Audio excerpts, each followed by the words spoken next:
You're watching the MMA Oracles Podcast, and now, presenting your host, Jack Moon. And we're back with episode 2 of the MMA Oracles Podcast. I am your host, Jack Moon, and on this episode, I am going to be breaking down all of the fights on UFC 297. But before I get into all of that, I'm just going to recap the first fight night of the year, UFC Fight Night 234, that was headlined by Johnny Walker and Magomed Ankalaev. If you do want to skip ahead to the predictions for UFC 297, the links and timestamps for that will be in the description below. Now, I'm just going to dive right into UFC Fight Night 234. The first fight of the year was a flyweight bout between Joshua Van and Felipe Bunes. I predicted Joshua Van would win this fight, and he did so. He looked great, but he did show some fight IQ errors still in the way he was fighting. He struggled with the range of Bunes early, who looked better than I thought he would. He had some good striking. I wasn't really expecting that from him. He controlled range well at the beginning of the fight, but he collapsed rather quickly.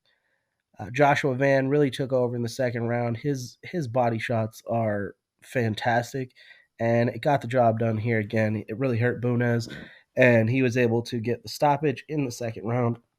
I was expecting this to go to the decision, but Van was even better than I thought he would be. Second fight of the night was a lightweight fight between Tom Nolan and Nicholas Mota. I had Tom Nolan in this one, and I think his inexperience really showed through. He looked like he was suffering from UFC jitters. He looked nervous. He tried to rush this fight. He came out chasing Nicholas Mota and trying to hunt him down, and he is the much bigger fighter and had a large reach advantage. If he would have set things up more and looked for counters, I think he really could have won this fight and probably knocked Mota out in impressive fashion.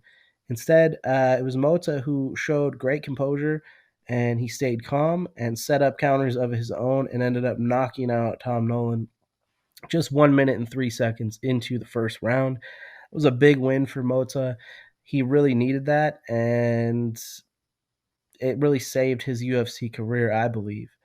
I had Mota ranked number 67 going in the lightweight division going into this fight. He moves up now to number 64 in my rankings. And next up for him, I think he should take on number 65, Roosevelt Roberts. Roberts was in the UFC. He was on the latest season of The Ultimate Fighter as one of the returning veterans. And he looked great, except for he ended up fighting Austin Hubbard, and the two of them had made a friendship, so Roberts really didn't fight. He's back in the UFC now. He took a late notice opportunity against Matus Rombetsky, which no shame in losing to Rombetsky. But these two guys, Mota and Roberts, are both lower in the division. Both need a win to really still cement themselves as a part of this roster and prove that they belong. And I think that would be an entertaining fight. As for Tom Nolan, he debuts in my lightweight rankings at number 81, and I think he should take on number 80 next, Brendan Malott. I'm not sure I'm pronouncing Marott's name correctly, but Malott just took a short notice UFC debut and also lost, so two guys coming off a loss in their debuts makes sense to throw them together to see which one will stick on the roster. Jumping back to that flyweight fight really quick, Joshua Van was number 28 in my flyweight rankings going into that fight. He now moves up to number 21.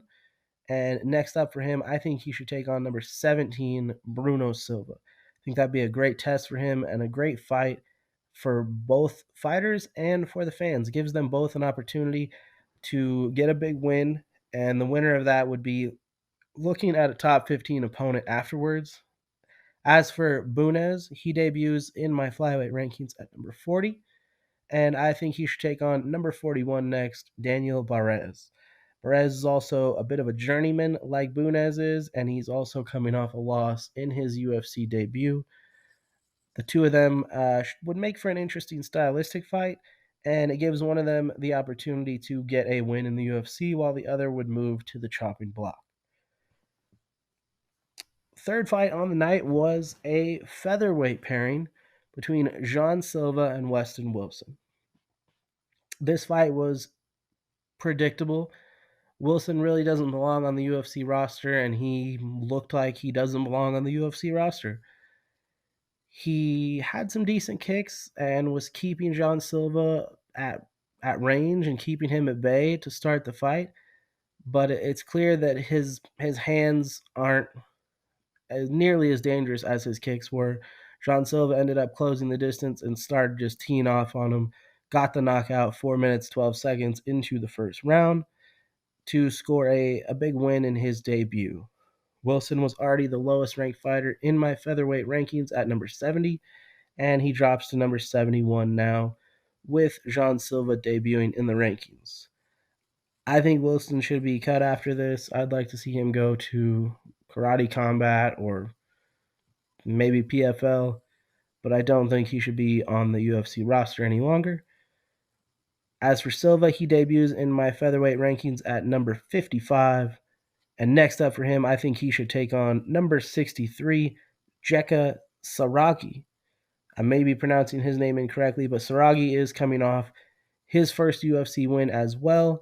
He was one of the finalists in the first Road to the UFC season, and he is a sort of wild, unorthodox fighter. So I think matching him up with John Silva would be a fun fight for the fans and a good fight for both fighters. Fourth fight on the night at UFC Fight Night 234 was a bantamweight fight and was one of my favorite fights on the card. It was Farid Basharat and Taylor Lapilus. And this fight went almost exactly how I predicted it would. If you go back and read my prediction or listen to the first episode of the podcast, I predicted Basharat to be the more offensive fighter and really keep Lapilus in a defensive shell and just end up winning the rounds. And that is exactly what happened. Even during the fight, the announcers picked up on it. They commented how good Lapilus was defensively, that he wasn't taking a lot of damage, but that defense doesn't score points and doesn't win rounds. And it certainly did not. Basharat came away with the decision victory, and it went exactly how I predicted. It was pretty much to a T of what I said would happen in that fight. Happened. It was a perfect pick. Brought me to 3-1 on the night. Basharat moves now. He was number 37 in my bantamweight rankings going into that fight. I've moved him up now to number 26. Next up for him, I would like to see him face number 18 in my bantamweight rankings, Douglas Silva de Andrade. Andrade is a veteran of the sport. He is super dangerous on the feet. He is dangerous no matter where the fight goes, and he would be a big test for Basharat to see if he can really hang with top 15 competition. And it would be a good opportunity for Silva de Andrade to become the first fighter to defeat Basharat and kind of end that hype train and then look for a top 15 opponent next himself.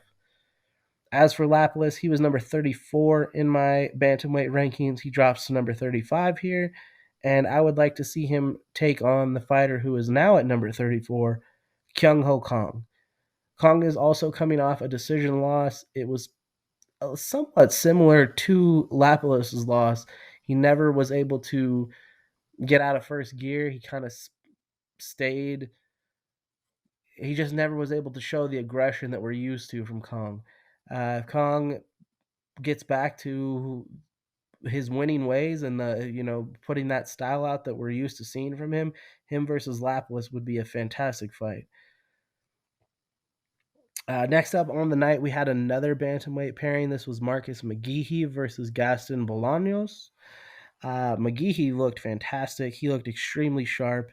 He never let Bolaños get his game going at all. He was landing shots at will, and he even started styling on him at the end. He threw a spinning kick that landed to the face, ended up getting a standing TKO victory in the second round. Solid win for McGee. He's now 3-0 in the UFC, 9-1 overall, and he moves up in my bantamweight rankings from number 48 to number 43.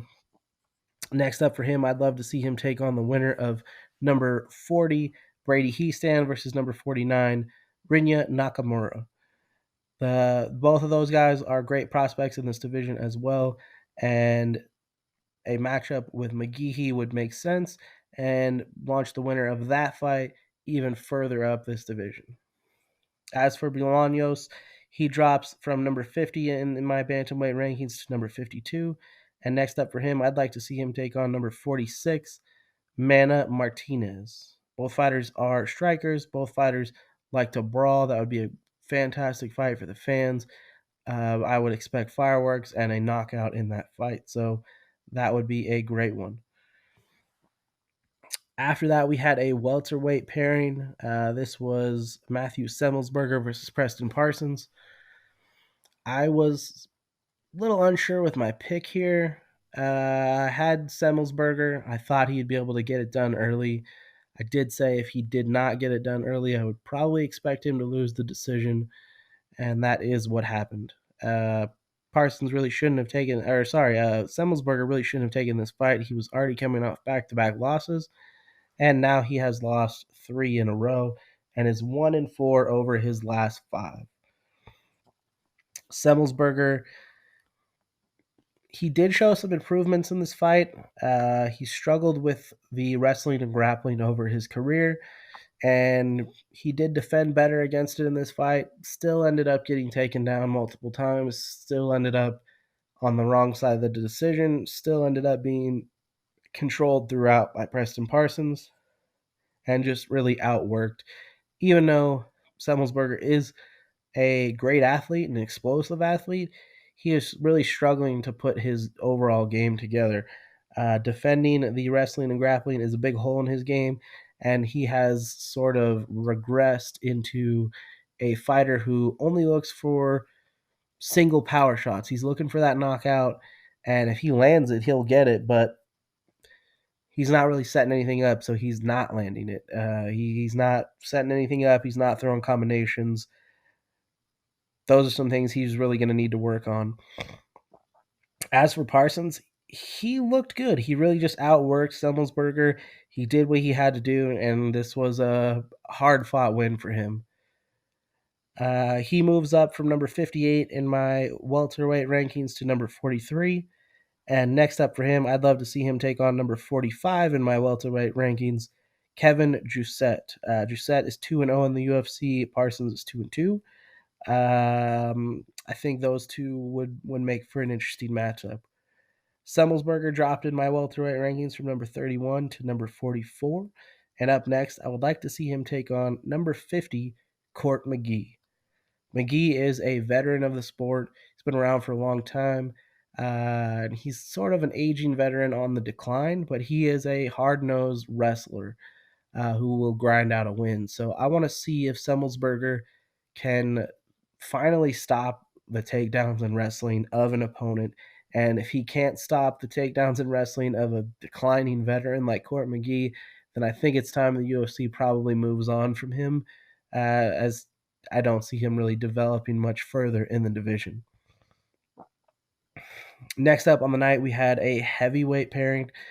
This fight ended up getting moved to the main card as the original scheduled co-main event between Manel Kape and Matthias Nicolau was canceled. This was a heavyweight pairing between Waldo Cortez Acosta and the former UFC heavyweight champ, Andrei Arlovski.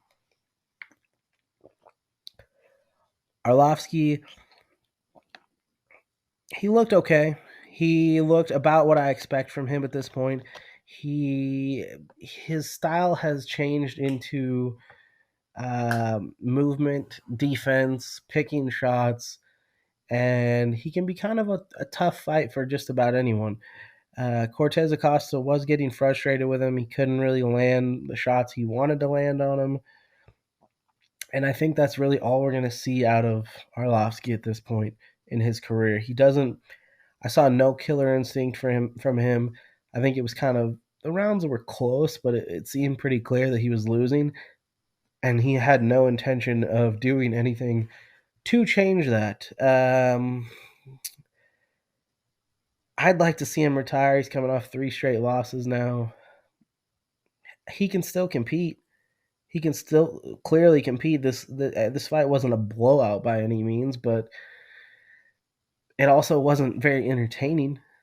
And I didn't see Arlovsky, like I said, I saw no killer instinct, no desire to win, no desire to change the outcome of the fight. He sort of just coasted to a decision loss, which is pretty much what I expect from him for the rest of his career. If that little game plan that he's doing is working and he's edging out the round, then he'll keep doing it. But if he's losing like he was in this round, he's going to keep doing it either way. So it's not something I really care to watch any further. I mean, he can still be a good test for rising prospects, but I'd rather see him retire at this point.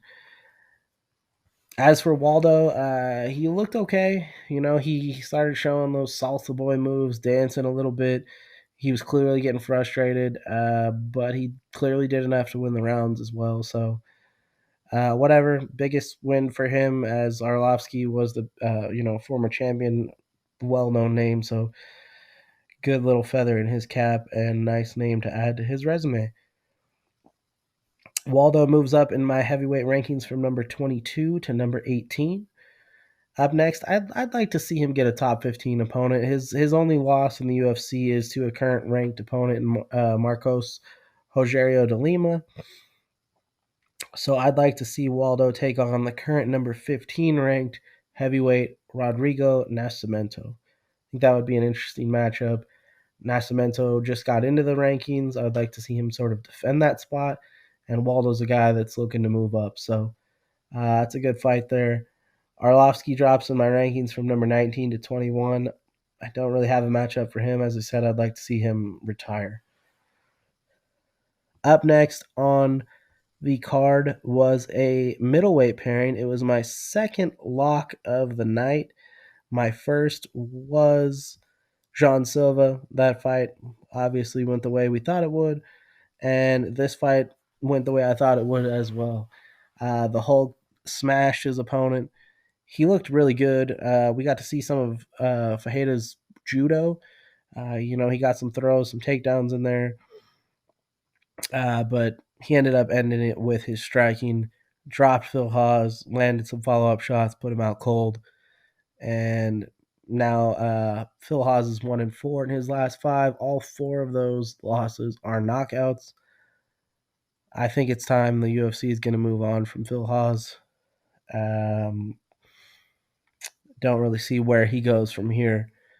As for Fajeda, nice win there for him. He moves up in my rankings from number 31 to number 28.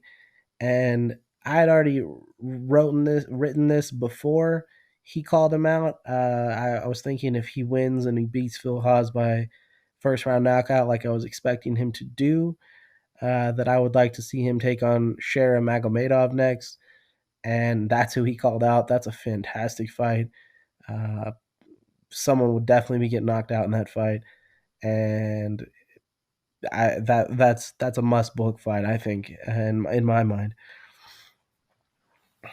After that was the final pick of my parlay that ended up getting snapped. I thought Ricky Simón would be a lock, but he was really never able to get his wrestling going, which is a big part of his game. Mario Bautista ended up shutting that down and just really outworking him. Bautista is a dog. It was a hard-fought performance. Simón did try and come back in the third, and it just wasn't enough. Bautista got the win. My bantamweight rankings haven't changed yet because Simón is a official top 15 ranked fighter, so I'm waiting for that update. They usually post it on Tuesday, and I am recording this Sunday night, early Monday morning. And so the rankings have not changed, though I would like to see Ricky Simón now take on Current number 17 ranked fighter in my bantamweight rankings, Adrian Yanez. Both of them are now coming off back-to-back losses. Both of them were ranked and probably now won't be. So I think that fight makes a lot of sense. As for Batista, he's going to be in the top 15 somewhere. I would like to see. I know he called out Rob Font. Don't like that fight that much. I would rather see him take on number 12, current number 12, Jonathan Martinez. I think that would be a fantastic fight. Both of those guys are sort of fighters who I think are overlooked and fighters who are both dogs that would put on a great fight. Up next was the co-main event. Jim Miller took on Gabriel Benitez. Great fight, honestly. There was a lot made about Benitez's leg kicks going into it. Jim Miller ended up winning that battle, actually, with his own leg kicks.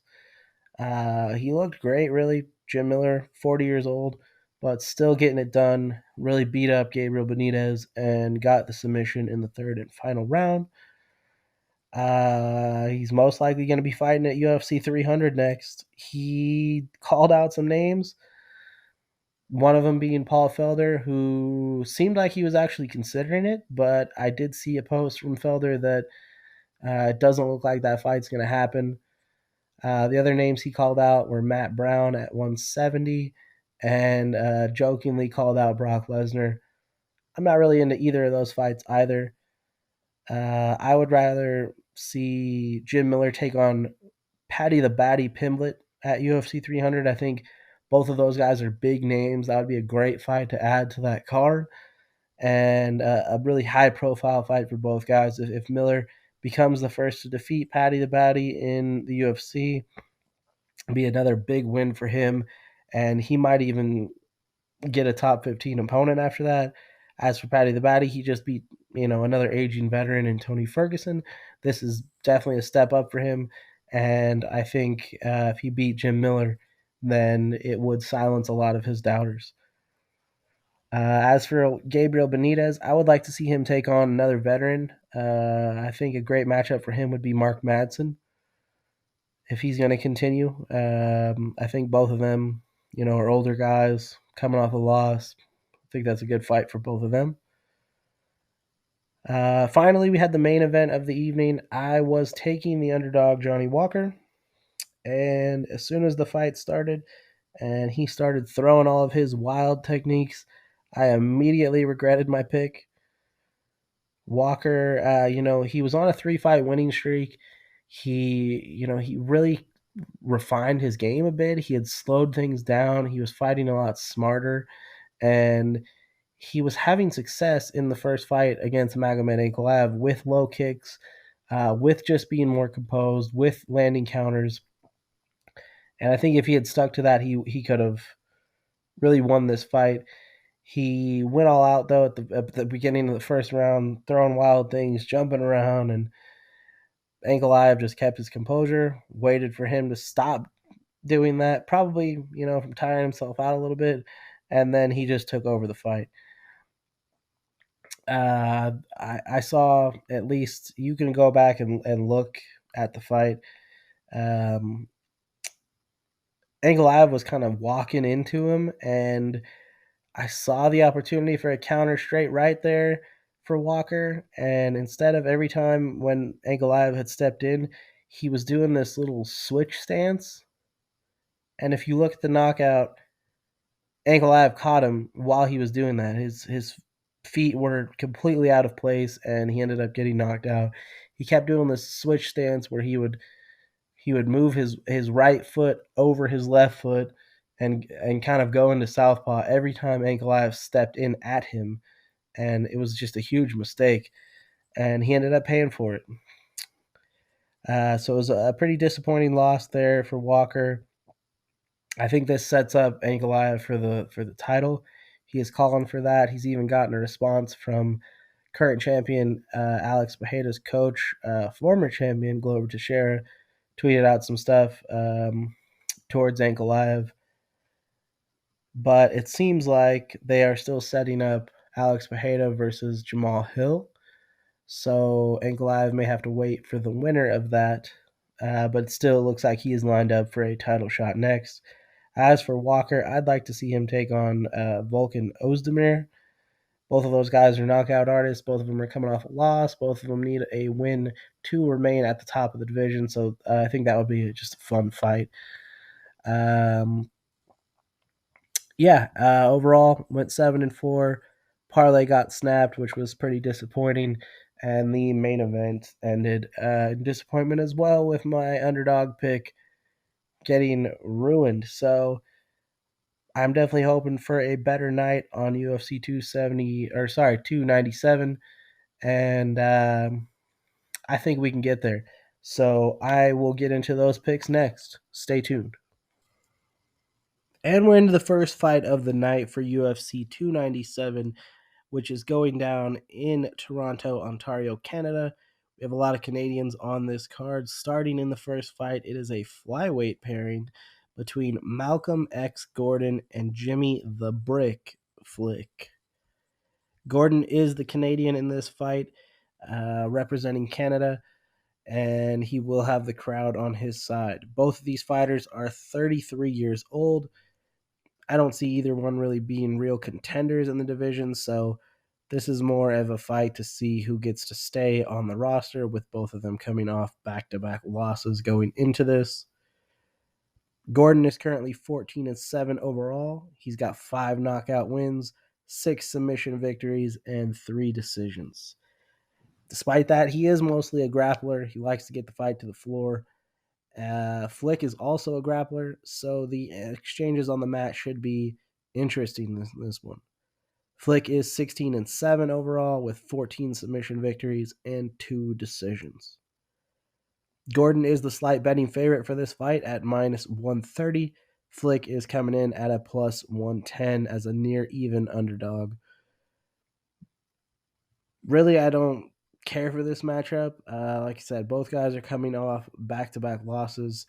Both guys are never really going to be contenders. The winner of this is likely getting cut from the roster. So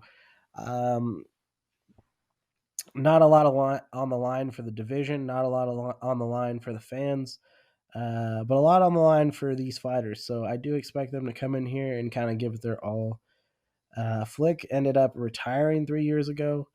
He won on the Contender Series, won his first fight in the UFC, and then just abruptly retired.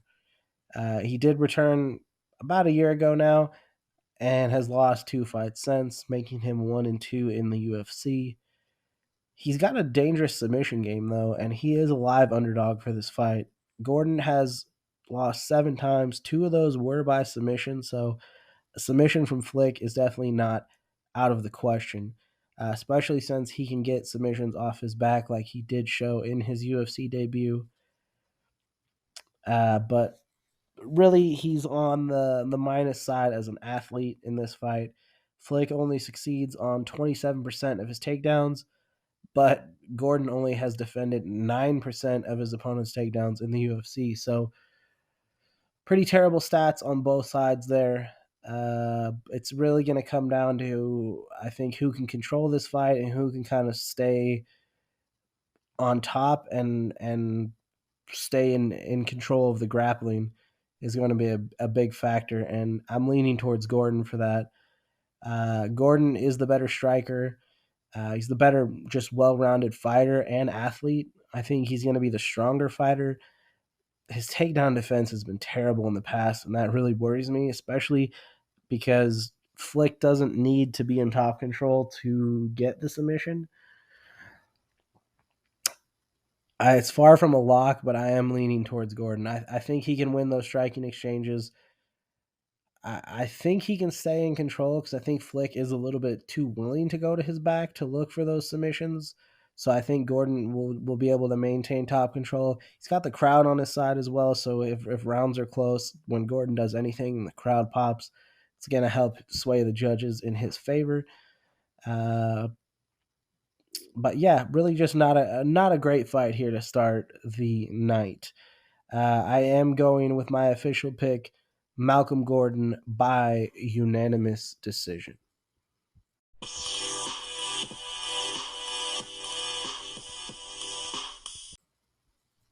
In the second fight of the night, we have another Canadian representing Canada here in Jasmine Jasudavicius, and she is taking on the Brazilian Priscila Zombie Girl Cachoeira. Jasmine is 9-3 overall. She scored 2 knockout wins. She has 1 submission win and 6 decision victories. She is 3-2 over her last 5 fights. She had a good win over Miranda Maverick, but she is currently coming off a loss to Tracy Cortez. On the other side, Priscila Cachoeira is 12-5 overall. She has 7 knockout victories and 5 decisions. She's also 3-2 over her last 5. She also has a good win. She defeated Ariane Lipsky, but she is coming off a loss to Miranda Maverick. Cachoeira is a very powerful fighter. It's not something you really get a lot of in this division, so that could play an X factor in this fight. Her striking, when it lands, it definitely hurts fighters, and it's something Jasudavicius is really going to have to be aware of and stay mindful defensively. If she starts letting Cachoeira land some shots, she's going to be in big trouble, and I'm not sure she's used to that type of power coming from another fighter in this division. So I'm definitely going to be watching out for that. I think wrestling's going to be key for Jasmine. She only has succeeded on 37% of her takedowns in the UFC, and Cachoeira has defended 65% of her opponent's takedowns. So that worries me a bit as well. I think Jasmine's really going to need to get this fight to the floor. We've seen Cachoeira is kind of helpless once she gets to the floor. So if Jasmine can get it there, she should be able to control this fight and win the rounds and do some damage there. But getting it there is looking like it could be a problem for her. On the feet, Jasmine is good defensively, though. She's going to have the crowd on her side, so any close rounds, the crowd pop could help sway it in her favor again. Another potential X factor I'm seeing in this fight, Cachoeira is an extremely dirty fighter. We've seen her go for the eye gouge before. She's had eye pokes, short grabs, a lot of illegal, dirty tactics coming from Cachoeira. So that it really can play a factor because she does get away with a lot. The eye gouge that we saw was brutal, and I don't believe there was any point deduction. I don't even remember a stand up or anything. She was in a submission, eye gouged her way out of it, and it just sort of was what it was. So Jasmine's going to have to be mindful of that, as well as the power coming back at her from Cachoeira that, like I said, I'm not sure she's used to dealing with other fighters in this division. That being said, the betting odds currently are Jasmine is a minus 410 heavy favorite, while Cachoeira is a plus 300 moderate underdog. Those odds are too wide for my liking. The power and the dirty tactics from Cachoeira really are a wild card, and I think can throw a monkey wrench into things there. But I do think Jasmine Jasudavicius is the better fighter. I think she's good defensively. She can pick her shots on the feet. She's faster. I think if she fights smart and tactical, which we've seen her do, I think she can win a decision in this fight. But don't like those odds at all. Cachoeira is very dangerous, so wouldn't shock me if she pulls off the upset. I'm still leaning towards Jasudavicius, but far from a lock. Not extremely confident on it, but I will go. My official pick is Jasmine Jasudavicius by unanimous decision.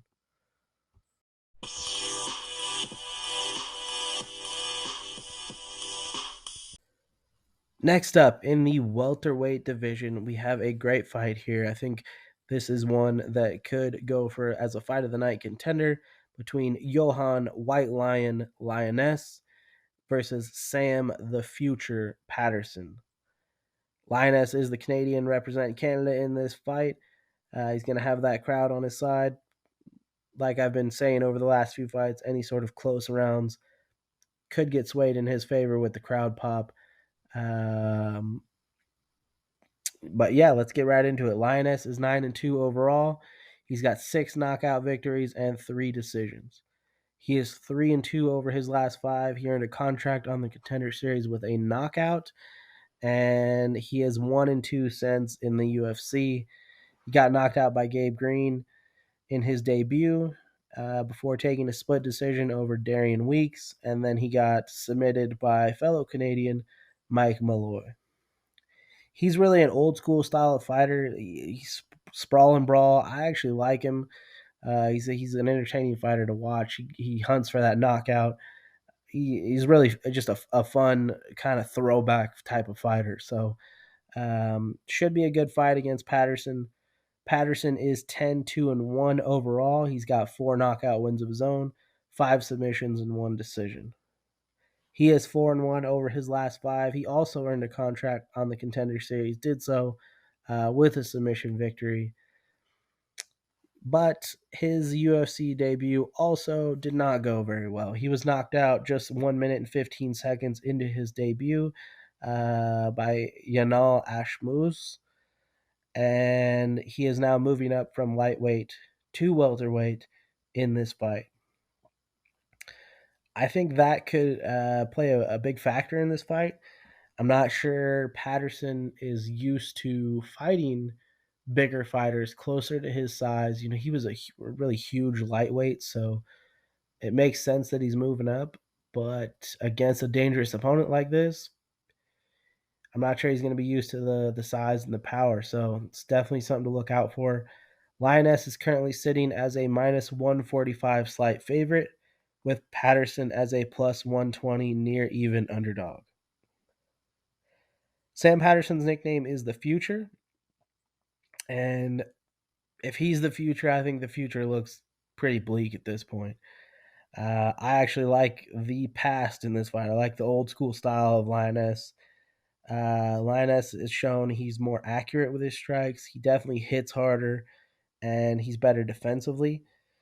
I think Patterson will engage him on the feet, and both of Patterson's losses, pro losses, are by knockout. And I don't think Patterson is, like I mentioned, used to fighting fighters who are closer to his size. A lot of the fighters he's faced he's had a reach advantage over, and a large one at that, and he's only got a 2-inch reach advantage over Lainesse.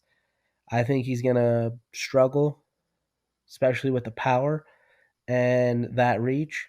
I think Lainesse is gonna be able to hit him a little more cleanly than he's used to, and we've seen that he doesn't have the greatest chin. Now, his chin could improve moving up a division.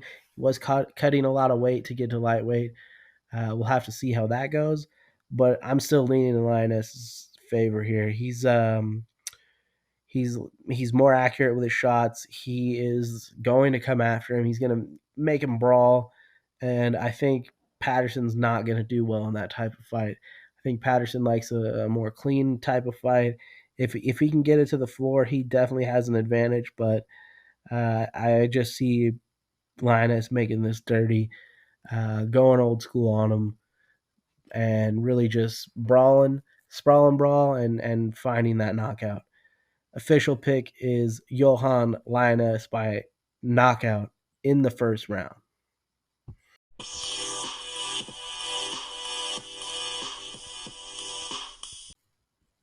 Next up on the card, we have a women's strawweight pairing between the Canadian Gillian the Savage Robertson, and she is taking on Polyana Dama de Ferro Viana. I'm actually a fan of both of these women, so I think it's a shame that we have to see one of them take a loss, especially with them each having pretty spotty records as it is.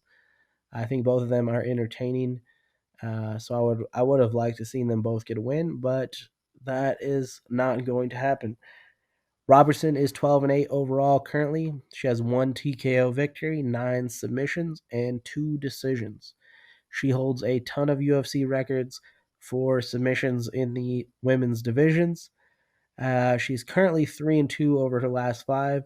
She's picked up some good wins over Priscila Cachoeira and Piera Rodriguez. She was the first to ever defeat Rodriguez. but she is currently coming off a loss to Tabitha Baby Shark Ricci. On the other side, Viana is 13-6 overall. She has 5 knockout victories and 8 submissions, finishing every single one of her pro wins. Viana is also 3-2 over her last 5. She's coming off a pretty disappointing loss to Jasmine Lucindo. Her other loss in that span was also to Tabitha Ricci, and all of her wins were over pretty low-level fighters. Her best probably in her latest 5 was the win over Jin Yufrei. But Yufrei has a not good record either and hasn't been doing very well in the UFC. She's a pretty undersized strawweight. So that being her best win doesn't look that great. Robertson is currently sitting at a minus 200 moderate favorite, while Viana is the plus 165 slight underdog. Both of these fighters are really finishers. Viana has finished all of her pro wins, and Robertson is known to hunt the submission. Viana's only ever won one fight that's gone past the second round, though, and that was in her second pro fight all the way back in 2014 against a fighter whose pro record currently stands at 0-2. So really, the longer this fight goes on, the more it's going to favor Robertson. Viana's easily the better striker, though. So on the feet, she should have the advantage. She's also got a great team behind her at Shootbox, Diego Lima, training with the champ, Charles Oliveira, former champ Charles Oliveira. Robertson obviously has the crowd on her side. She has also got a solid team behind her at the Goat Shed. Viana's she's known for her grappling as well, so I think those exchanges on the mat could be interesting. But I really just don't see this fight going well for Viana. She, like I mentioned, she's pretty much a one-round fighter. She hasn't won a fight in the second. She's only won one fight that's gone past the first 5 minutes, and it was back in 2014 over a fighter who's never won a single fight in her life. So really, this is Robertson's fight to lose. Robertson actually has finished most of her fights in the second round, so I think that first round is going to be a bit of a feeling out process. I think Robertson's going to get her down, start wearing on her, and then in the second round, end up finding that submission and getting it done. Official pick for the fight, Gillian Robertson by submission in the second round.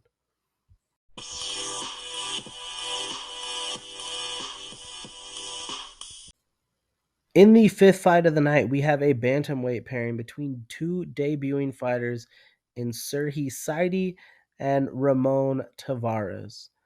This is a rematch as these two had already previously fought on the Contender Series, and Sidey ended up winning a quick stoppage to get his UFC contract.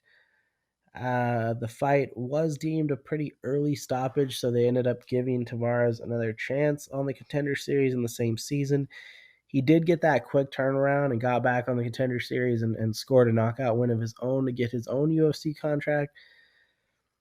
But I really didn't think there was a need to give him another chance. It was a bit of an early stoppage, but Taveras also missed weight for that fight, so I think the two kind of evened out. I wasn't up for giving him a second chance, but he definitely made the most of it. So this is the fight that we have. Sidey is the Canadian, is going to have the crowd on his side in this fight. Sidey is 10-1 overall. He's got 6 knockout victories, 2 submissions, and 2 decisions. I think he's a pretty solid addition to the bantamweight roster, which is already super deep. He's currently on a 6-fight winning streak. He did score a notable win over former UFC fighter Walla Watson, who, is an aging veteran at this point, doesn't have a great record, but at least it's still a name win that he picked up. And then he knocked out Ramon Taveras on the Contender Series to get his UFC contract. On the other side, Taveras is 9-2 overall. He's got 5 knockout wins, 3 submissions, and 1 decision. He is 4-1 over his last 5, with some notable wins in his career over Martin Day, Charles Bennett, and the win he scored on the Contender Series over Cortavius Romeus. all not great wins. Those are some Martin-Day and Charles Bennett are their names I recognize. Their names you might recognize as well if you're a hardcore MMA fan, but they're not great fighters, but they are solid additions to your resume. So um, that's all I can really say for Taveras. As for the betting odds, Sidey's currently sitting at a minus 180 slight favorite. Taveras is a plus 155 slight underdog. Honestly, I think it was too soon to book this rematch. Yes, the stoppage was a bit early on the Contender Series, but Sidey did drop him good with a good counter. If you watch it, he sat him down nicely. I think he was a couple punches away from ending that fight anyway. So, like I said, I didn't think there was an overwhelming need to give Taveras another chance, especially since he missed weight for his Contender Series fight. They usually are pretty strict with fighters who miss weight on the Contender Series. Sidey's the bigger fighter here. He's got the reach advantage. He's gonna have a ton of pressure on him though. It's already his UFC debut, but he's already beat this opponent once, and he's fighting in his home country of Canada. So there is a ton of pressure on Sidey. I wouldn't be surprised if he has UFC jitters and doesn't look as great as he normally does.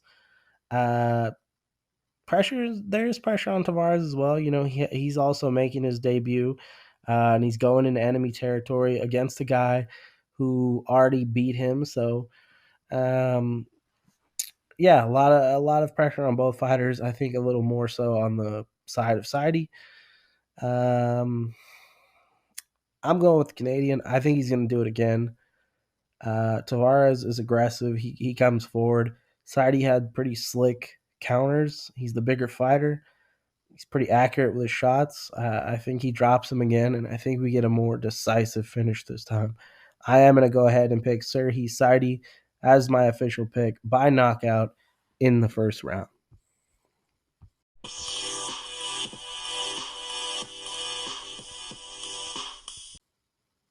Next up on the card, we have a featherweight pairing. This would be between Charles Air Jourdain and Sean the Sniper Woodson. Jourdain is the Canadian here. 6th straight fight with a Canadian on the card. There is a Canadian in every prelim fight on here. So that is going to be a treat for the Canada crowd there. I think this matchup is going to be a treat for the Canada crowd as well. Jourdain is 15-6-1 overall with 8 knockouts, 5 submissions, and 2 decision victories. He's 3-2 over his last 5. He's coming off a pair of wins over Ricardo Ramos and Kron Gracie. He's also got a win over Lando Venata in his last 5.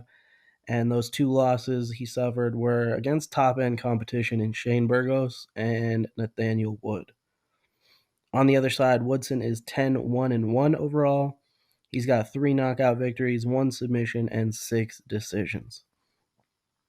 He is 3-1-1 over his last 5. Lost to Julian Erosa, and then wins over Yusuf Zalal and Dennis Buzukia are his best wins over that span. And then he has a draw with Luis Saldana. I was actually there live in Utah to see that fight, and I think he was lucky to get away with a draw. He got dropped pretty bad. Saldana ended up landing an illegal shot that cost him a point deduction, which is why Woodson was able to escape with the draw. He did come back in that fight after that, though, so he looked okay, but I think Woodson really should move up a division. He's a huge featherweight. He's 31 years old now. That weight cut's only getting harder, and he sort of looks fragile. He gets hurt.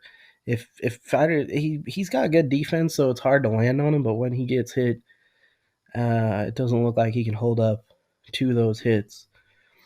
Jourdain is currently sitting as a minus 185 slight favorite, and Woodson is a plus 150 slight underdog. Honestly, I think this is a great stylistic fight for Jourdain. He's got a lot of pressure on him fighting in front of his home country, but I think that's going to fire him up. He throws more volume. He's the more accurate striker. He's also better defensively. and he has more power with his shots, and he's more durable. So I don't really see much of a path to victory for Woodson.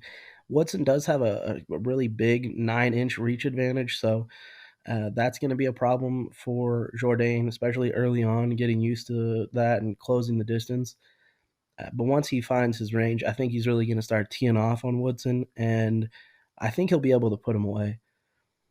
Woodson, he's known as the sniper, but really, I just haven't seen it from him. He looks good at times, but I don't think he's ever beaten any real high end competition. Like I said, his best wins were over, at least in his last 5, over Yusuf Zalal and Dennis Buzukia. He's also got a win over Colin Anglin in that span. You go back a little farther, he beat Kyle Bochniak in his UFC debut. He did knock out Terrence McKinney on the Contender Series. That's probably his best win overall. And that was McKinney probably shouldn't have been at featherweight either. So I don't think he's really beaten anyone on Jourdain's level. And I think Jourdain really has all the advantages in this fight. So I like that betting line, the minus 185, only a slight favorite. I'd get in on that now. Jourdain is probably going to be one of my locks for the evening and in a parlay pick for my official parlay for the card. So look for that later on at the end of the show. But my official pick for this fight is Charles Jourdain by knockout in the second round.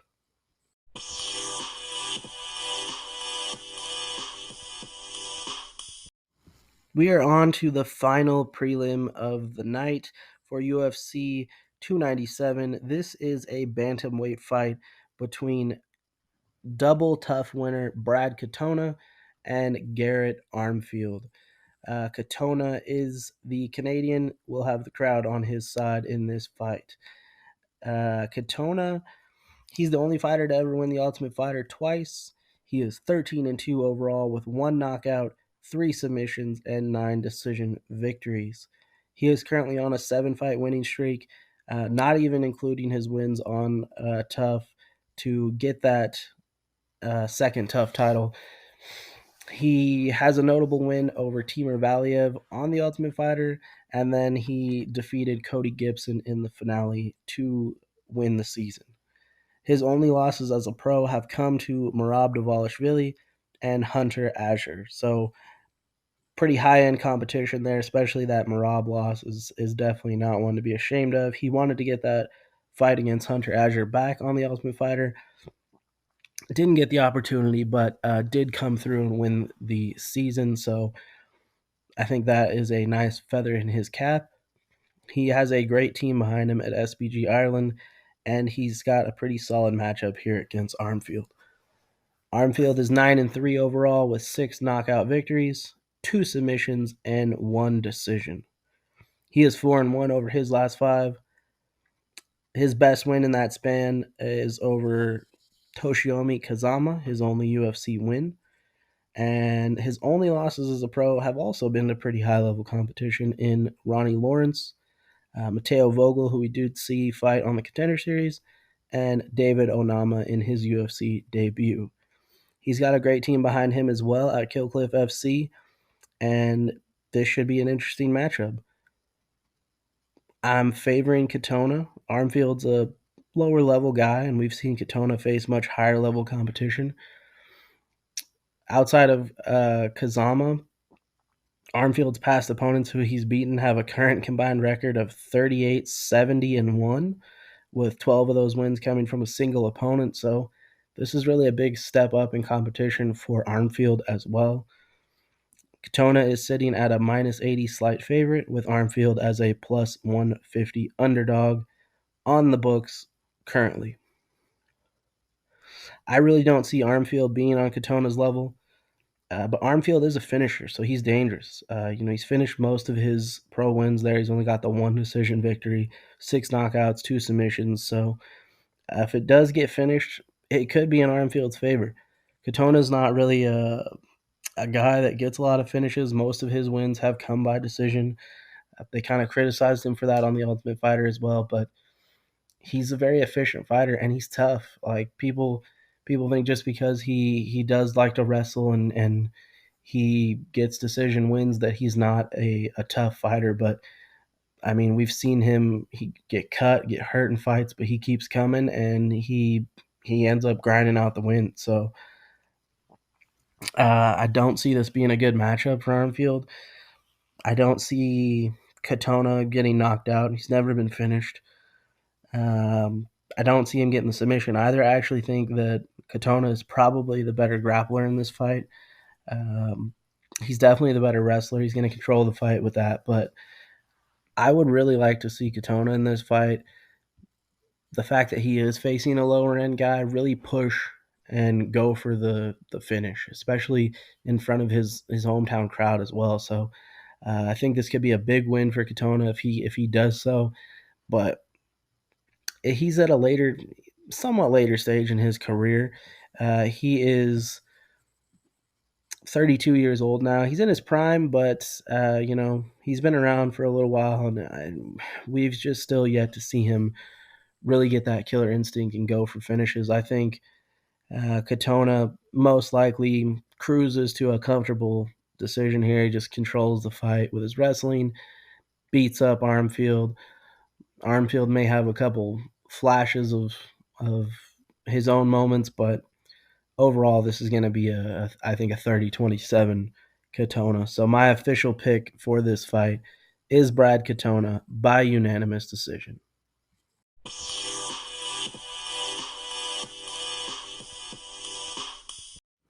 All right, we are on to the first fight of the pay-per-view, and this is a great fight. Probably my second favorite fight on the card, besides the main event. One I'm most excited for is this featherweight pairing between Arnold Almighty Allen and the undefeated Movsar Evloev. Allen is an Englishman, but he trains in Canada at TriStar Gym, so I think he's sort of going to be the adoptive Canadian here on the crowd with the crowd on the card with the crowd taking his side. But he's got a tough fight in front of him. Evloev is undefeated. He is 17-0 overall, 3 knockout wins, 4 submissions, 10 decisions. He is 7-0 in the UFC currently with notable wins over Enrique Barzola, Nick Lentz, Hakeem Dawodu, Dan Ige, and Diego Lopez. He's also got a great team behind him at American Top Team. As for Allen, he is 19-2 overall. He's got 7 knockout victories, 4 submissions, and 8 decisions. He is 10-1 in the UFC.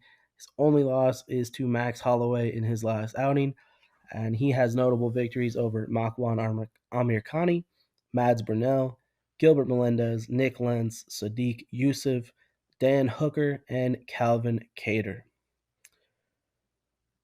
He also has a great team. Like I mentioned, he's training in Canada. He trains with TriStar Gym, former gym of George St. Pierre, and the famed head coach Faraz Zahabi.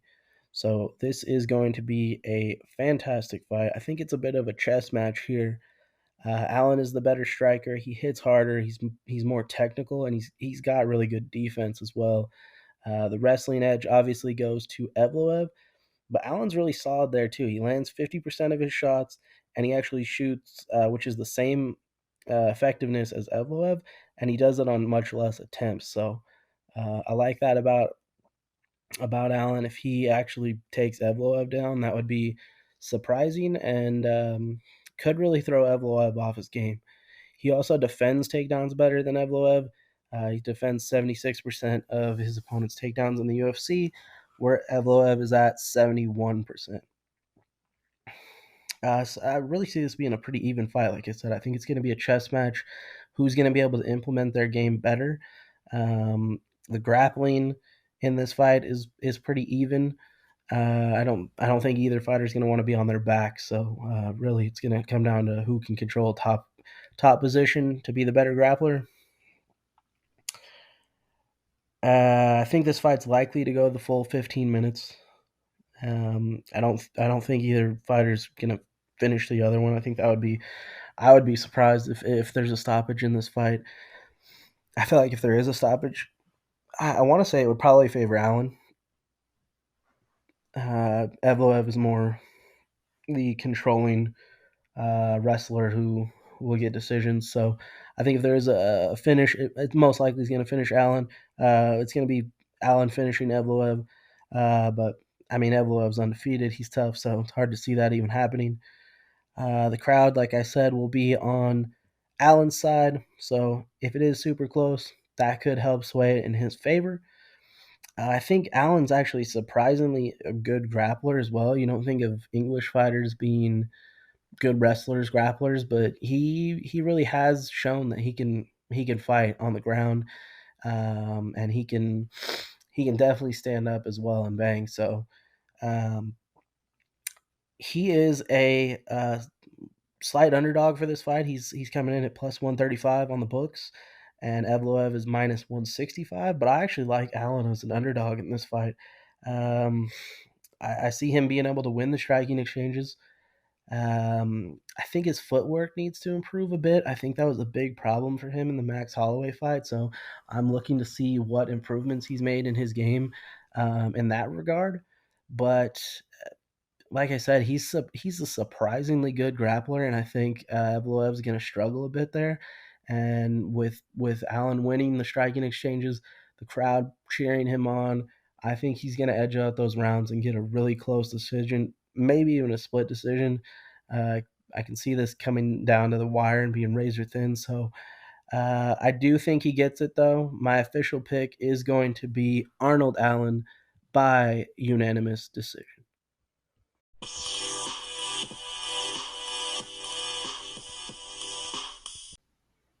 The second fight on the main card is a middleweight pairing, and I think it's one that could end up being a fight of the night contender.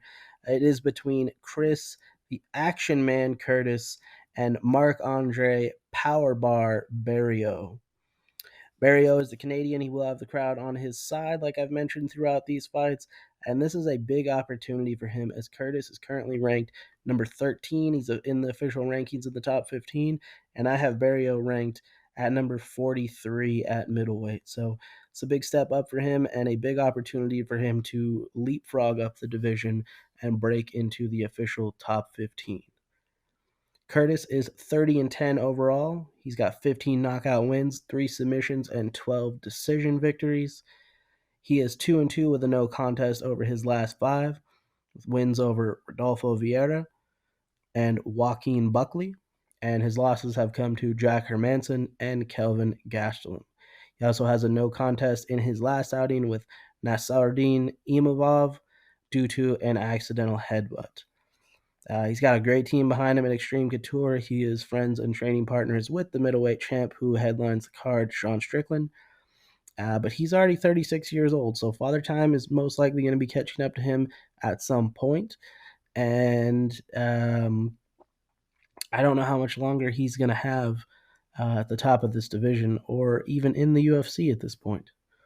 On the other side, Barriault is 16-6 overall. He has 10 knockout victories, 1 submission, and 5 decisions. He is 3-2 over his last 5, coming off a pair of wins over Julian Marquez and Eric Anders, and his losses in that span were to Anthony Hernandez and Chidi Njokuani. He's also got a great team behind him at Killcliff FC. He is 33 years old, so a little bit closer to his prime there than Curtis. I think Curtis is sort of on the back end of his 30s, and he's going to start declining, whereas Barriault has a little bit of time left. Curtis is the current betting favorite at minus 165, with Barriault sitting as a plus 140 slight underdog. I think this is a great fight. Both fighters are mainly strikers, and this is going to be a fun brawl. They're both pretty durable as well. I would say the most potential for the knockouts coming more on the Curtis side. I think he has more of that one-shot power, where Barriault has the more sort of volume and sort of beat you down and get the TKO. Like I mentioned, though, both fighters are really durable. They've only both been finished once with strikes in their career. Curtis's was at 170, so that weight cut probably played a little bit of a factor into that, and he also was fighting Ray Cooper, who hits like a truck. So no shame in that loss. For Barriault, he was knocked out by Chidi Njokuani in his last fight, within his last 5 fights. But Njokuani is a really dynamic, rangy striker. Not like Curtis. Curtis is more of a power, I would say, brawler almost. Than Njokuani is more of a kickboxer, rangy, totally different styles there. So, and Njokuani has some brutal power as well. If you need reference for that, look at the cut that he opened on Gregory Rodriguez. It was nasty. I can't believe Rodriguez came back from that.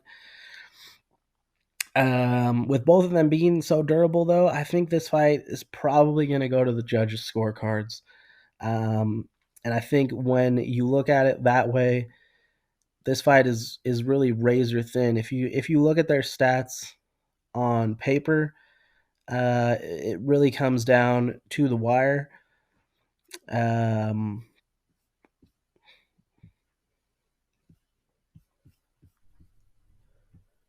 just bringing up their stats right now.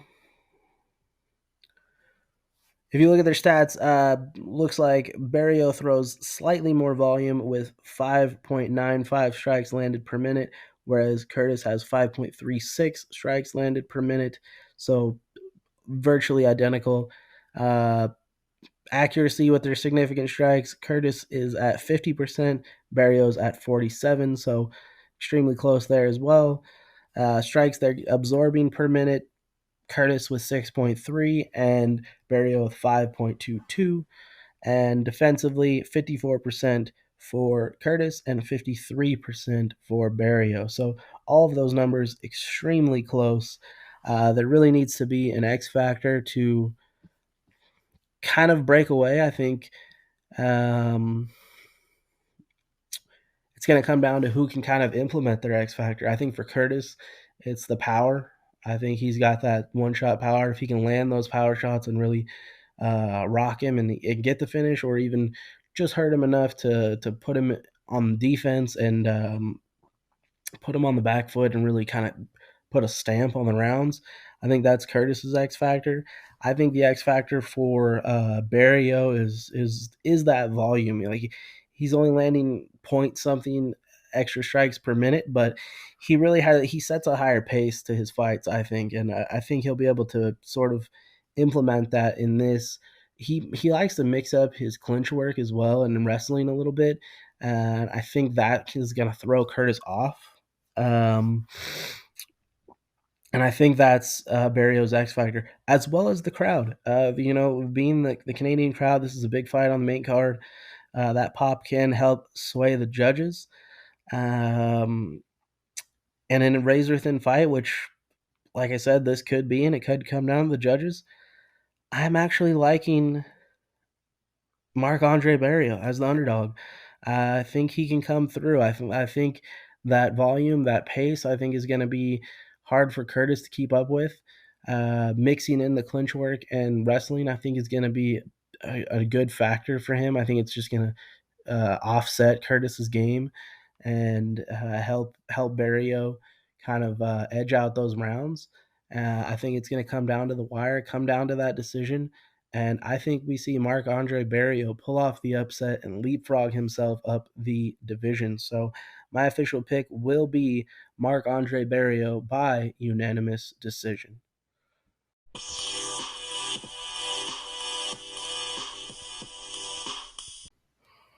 All right, continuing on the main card, we have a welterweight pairing. This is another big fight where a fighter has an opportunity to catapult themselves up the division. We have Neil, the Haitian sensation, Magny, taking on Mike Proper Malott.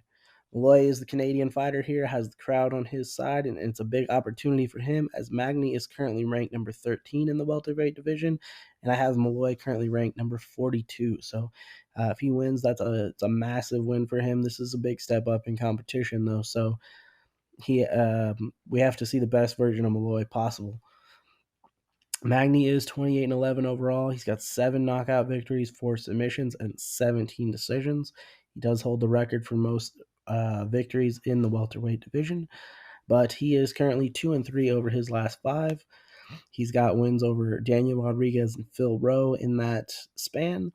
with losses to Shavkat Rakhmonov, Gilbert Burns, and Ian Gary. Magny has always sort of been a gatekeeper, and he's definitely fallen into that role even more so now. If you look at those people that beat him, they're all closer to the top of the division, closer to the title picture. But now with this fight, it's looking like he's falling into a gatekeeper role to even the top 15. So important fight for Magny there as well. So if he loses, he is in his late 30s. So this could be the beginning of the end of sorts for him, especially as a contender in the division. He's 36 years old. A loss here would be pretty devastating for his career. So big fight for both guys. On the other side, Malott is 10-1-1 overall. He's got 4 knockout wins and 6 submissions. He's finished all of his pro wins. He is currently on a 6-fight winning streak. He did have a 3-year layoff. I saw an interview with him where he considered retirement. He really needed to decide that he was taking this seriously, and he did do so, and he's come back, and he's been on fire ever since. He earned his contract on the Contender Series with a 39-second submission. He's currently 3-0 in the UFC. His victories have been over Mickey Gall, Yohan Lainesse, and Adam Fugit.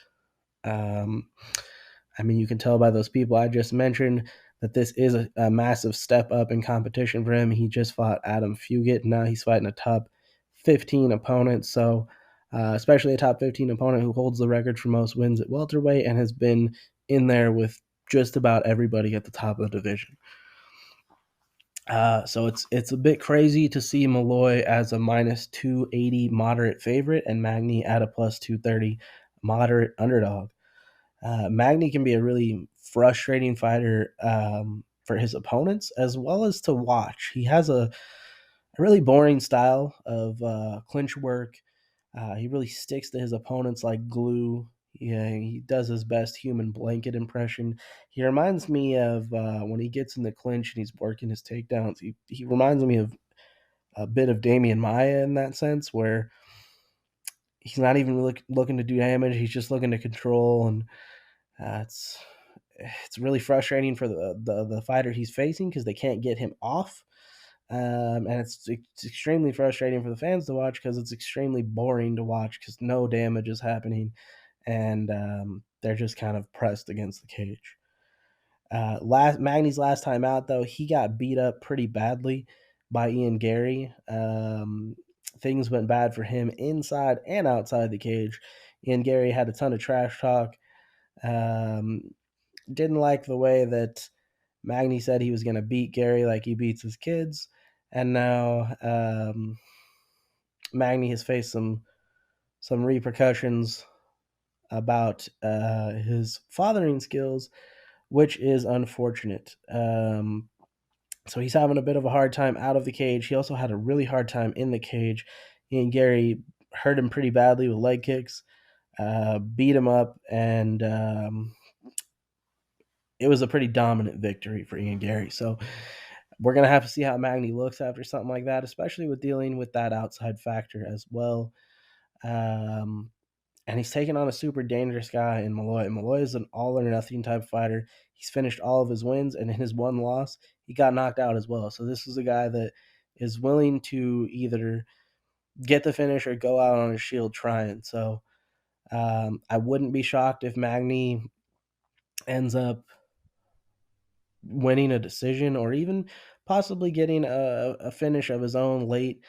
I think the longer the fight goes, it's probably going to start to favor Magny, which is, like I said, crazy to see him as such a big underdog in this fight. Magny is such a large step up in competition for Malott, but Malott looks to be the real deal. He's got a lot of talent. He spent time training with Team Alpha Male. He's got power in his strikes. He's got some dangerous striking, but he's got a slick submission game as well. So I really see him being able to hurt Magny on the feet. And when Magny tries to grapple, I think he's already going to be hurt, and it's going to be a mistake. And I think Malott can get the finish on the ground. My official pick for this fight is going to be Mike Malott by submission in the second round.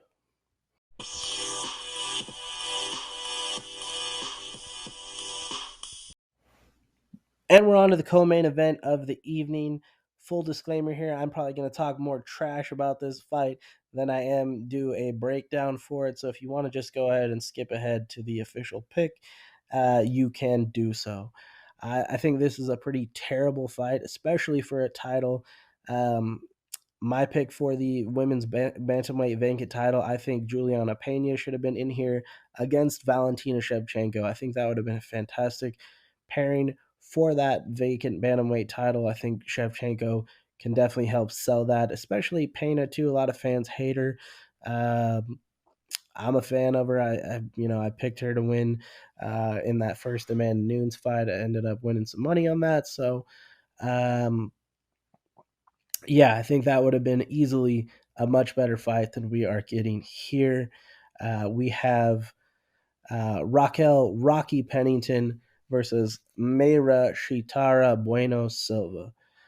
Pennington is 15-8 overall. She is currently on a 5-fight winning streak, meaning she was 10-8 before the current streak that she went on, which was not that long ago, which is pretty awful. And she's coming off a split decision victory that she arguably lost. So on the other side, Bueno Silva's coming off the biggest win of her career over Holly Holm, but she failed her drug test for that fight and it was overturned to a no contest. So you have a fighter coming off an arguable loss to a fighter coming off a no contest for failing a drug test, fighting for a vacant title here. It doesn't make any sense to me, especially with when you consider Bueno Silva's wins besides that.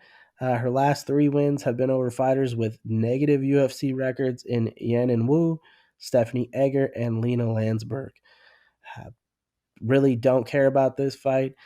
I think it's pretty terrible, but let's get into it as much as I can here.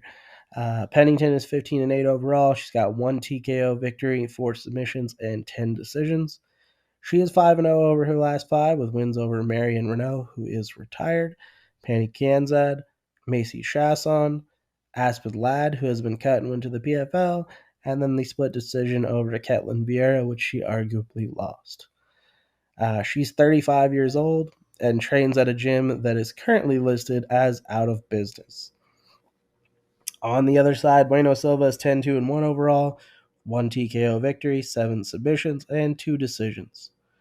She is 3-1 with a no contest over her last 5, 5-2-1 with a no contest in the UFC, and her best wins have come over Gillian Robertson, Yanan Wu, and Lena Landsberg. Bueno Silva is the minus 170 slight favorite, with Pennington as a plus 140 slight underdog. I think Bueno Silva is really in for a harder fight than she's expecting. I think the harder fight than the odds makers are expecting as well. Pennington's only ever been finished twice in her career. Once was by submission, and that was to Kat Zingano. And I think Bueno Silva is the better grappler, so her getting a submission isn't out of the question. The other time Pennington was finished was by Amanda Nunes, who really beat the brakes off of her.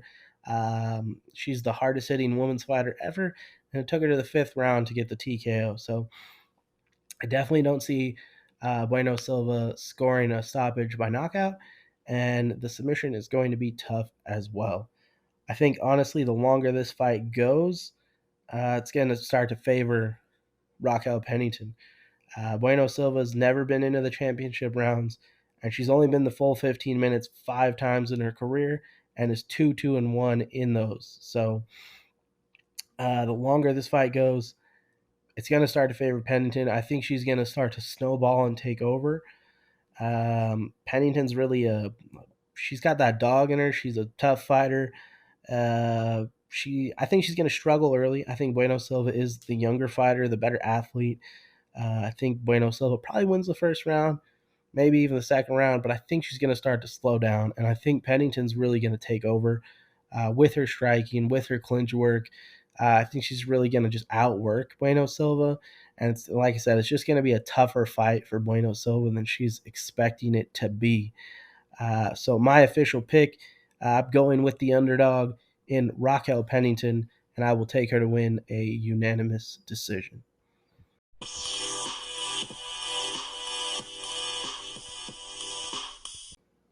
It's time for the main event for the UFC middleweight title between Sean Tarzan Strickland and Dricus Du Plessis. This is a great fight. I'm super excited for it. We saw the animosity sort of boil over between these two at the press conference as they were talking some trash to each other, and then it eventually led to Sean Strickland attacking Du Plessis in the crowd at one of the last pay-per-view events of the year. So these two clearly don't like each other, and it's going to make for a great fight. Sean Strickland, the champ, is currently 28-5 overall. He's got 11 knockout victories, 4 submissions, and 13 decisions. He is 3-2 over his last 5 as he rebounded from a pair of losses to Alex Pereira and Jared Cannonier, which that Cannonier loss was a split decision loss that I actually thought he won. And he's rebounded with wins over Nasruddin Imavov, Abbas Magomedov, and Israel Adesanya. He did fight an amazing fight against Izzy. He's 32 in his prime, and he's got a great team behind him at Extreme Couture. So the champ is a dangerous fighter, but he is taking on Du Plessis, who is 20-2 overall. He's got 9 knockout victories, 10 submissions, and 1 decision. Du Plessis is currently on an 8-fight winning streak. He is 6-0 in the UFC, and he's got some notable wins over Brad Taveras, Darren Till, Derek Brunson, and Robert Whitaker. He is 30 years old in his prime, and he's coming off an insanely impressive win as well as he finished Robert Whitaker, the former champ, in his last outing. I think the longer this fight goes, the more we have to assume it's going to favor Strickland. We haven't really seen Du Plessis go into the championship rounds. There is a potential cardio issue. I think we've seen him start to slow down in fights, even though he says his cardio is one of his best attributes and that he only gets stronger that the fight goes on. We have seen the 2 losses that he's had in his career have come in the 3rd round. So there is a potential cardio issue there.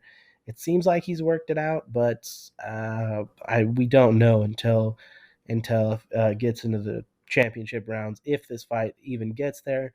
So I think we have to assume the longer it goes, the more it's going to favor the champ, Sean Strickland. On the feet, I think Du Plessis has more weapons to attack with. He is the better kickboxer. Sean Strickland's more of a boxer.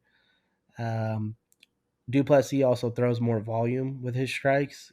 He's shown that he's more accurate with his strikes as well, and he has more power. But Strickland is, despite having the guard that Dan Hardy nicknamed the cocksucker guard, Strickland was not exactly the usual guard that you would see. He actually has really good defense and great counters and parries with his shots. So he's definitely made that work for him. I also give the wrestling edge to Strickland.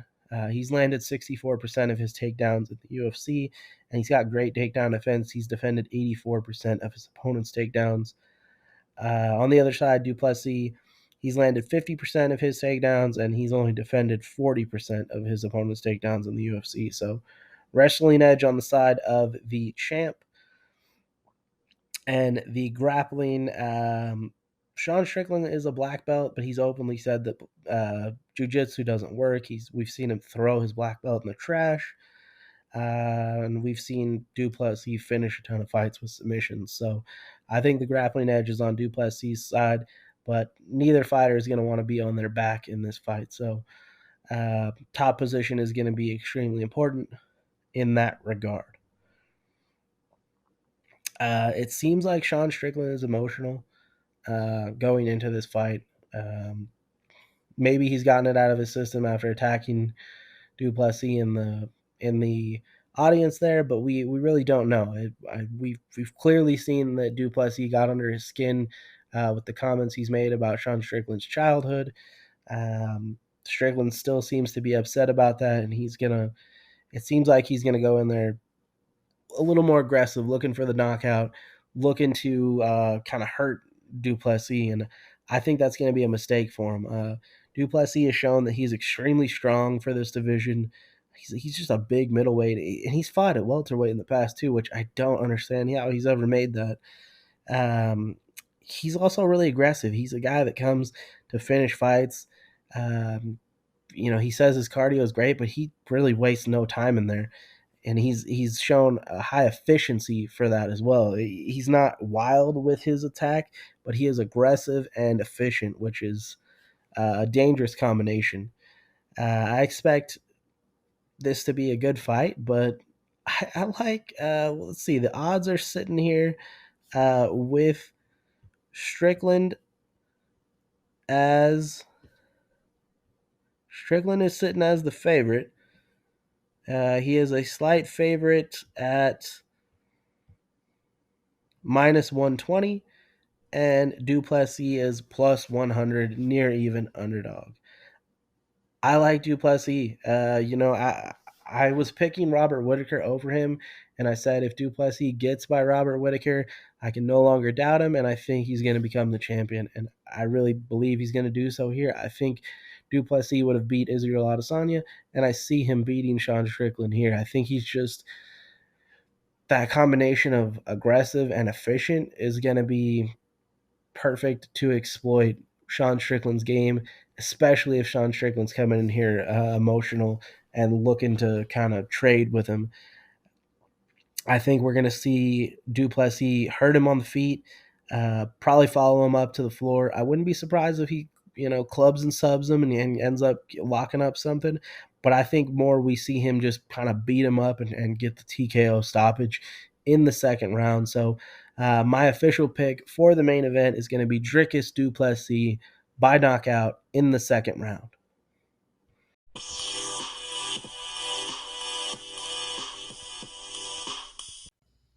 And that's a wrap for episode 2 of the MMA Oracles podcast. Thank you so much for listening. I appreciate every single one of you. If you did listen to it the whole way, please like, share, subscribe, and follow. All of my socials will be listed down below, but you can find me at the MMA Oracles on Instagram. That's where I'm at mainly, at the MMA Oracles on X or Twitter, and at the MMA Oracles on YouTube, Spotify, and Rumble as well. This was all of my picks for UFC 297. If you want any further analysis of it, you can always go to the MMAoracles.wordpress.com. All of my written predictions will be on there, as well as all of my rankings and lots of other thoughts on the fights. So definitely check that out as well. And leave your comments. I would love to know who you guys are picking for this card. And now I'm going to go ahead and give you some of my locks for the card. First one is Serhiy Sidey. I think he's going to knock out Ramon Taveras again. I just think he is too big, too rangy, and he was landing the cleaner shots, and I think he's going to drop him and put him away again. Next one would be Charles Jourdain. Sean Woodson, I don't think he has the chin to stand up to Jourdain's shots, and I think Jourdain is going to be able to get through that reach advantage. That 9-inch reach advantage does worry me a little bit, but once Jourdain gets through it and starts landing, he should be able to put him away. And the final one, Brad Katona. I really don't see Garrett Armfield standing much of a chance in that fight. I think Katona can beat him no matter where it goes, and I see him cruising to an easy decision victory. I'm going to go ahead and throw all them into a parlay, currently sitting at plus 272. That is my official parlay for the card. There is another parlay I'm looking at that I don't recommend at all, but if you are feeling it, it's something to take a look at. It's the all Canadian parlay. I am picking every Canadian on this card in Malcolm Gordon, Jasmine Jasudavicius, Yohan Lainesse, Gillian Robertson, Serhiy Sidey, Charles Jourdain, Brad Katona, Marc-Andre Barriault, and Mike Malloy. Throw all them 9 fighters into a parlay. It's currently sitting at plus 5,721. So even a small bet can win some pretty decent money on that if all the Canadians cash out. My underdogs for the card, Dricus Du Plessis. I think he's going to become the new UFC middleweight champion. After he beat Robert Whittaker, I really can't doubt the guy anymore. I think he's gonna end up crushing Sean Strickland and putting on an amazing performance. Raquel Pennington in the co-main event. I think she is going to make that a dogfight and end up coming out with the vacant strap. And then Marc-Andre Barriault.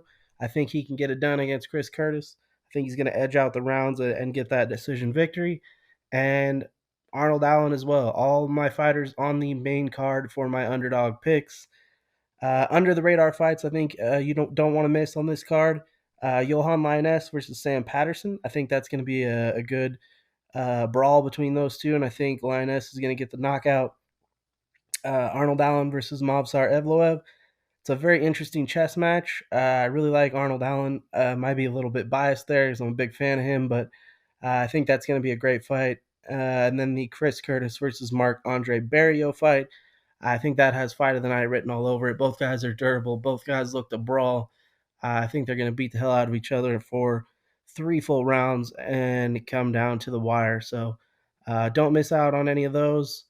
Like I said earlier, I appreciate all you for listening. Make sure to like, share, subscribe, follow, comment, and thank you so much. I am signing out.